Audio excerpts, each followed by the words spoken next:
Bugünkü mövzumuz məlum sayt və onun sosial münasibətlərə təsiri.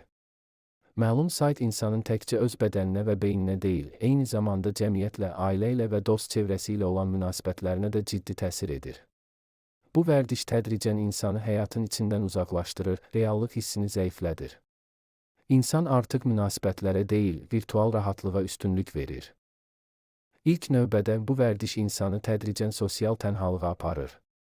Əvvəllər dostlarla vaxt keçirmək, ailə ilə söhbət etmək maraqlı görünə bilərdi. Ancaq məlum sayt aludəçiliyi zamanla bu münasibətləri arxa plana atır.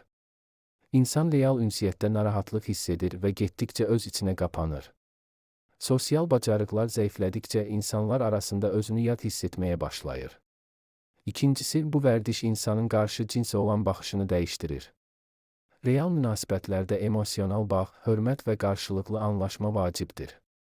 Amma məlum sayt bunların heç birini öyrətmir. İnsan qarşısındakı şəxsi bir insan kimi deyil, bir obyekt kimi görməyə başlayır.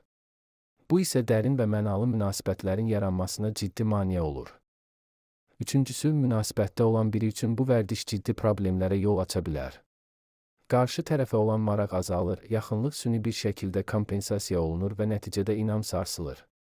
Partnyor özünü kifayət qədər dəyərli hiss etmir və münasibətdə narazılıqlar yaranır. Zamanla bu narazılıq qarşılıqlı anlaşılmazlığa, daha sonra isə ayrılığa gətirib çıxara bilər. Sonda isə bu vərdiş gələcəkdə qurulacaq münasibətlərə də təsir edir. İnsan artıq qarşısındakı şəxsi deyil, beynindəki illüziyanı axtarır. Reallıqla uyğunlaşmayan gözləntilər münasibətləri başlamadan bitirir.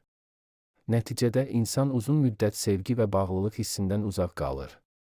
Unutma, sağlam münasibət səmimiyyət, hörmət və qarşılıqlı anlayış üzərində qurulur.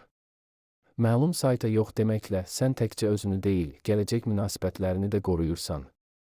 Bu, həyatında daha dərin və mənalı bağların yaranmasına yol açar. Əsl yaxınlıq ekran arxasında deyil, iki insan arasında qurulan güclü etimadda yaranır. Özünə yaxşı bax.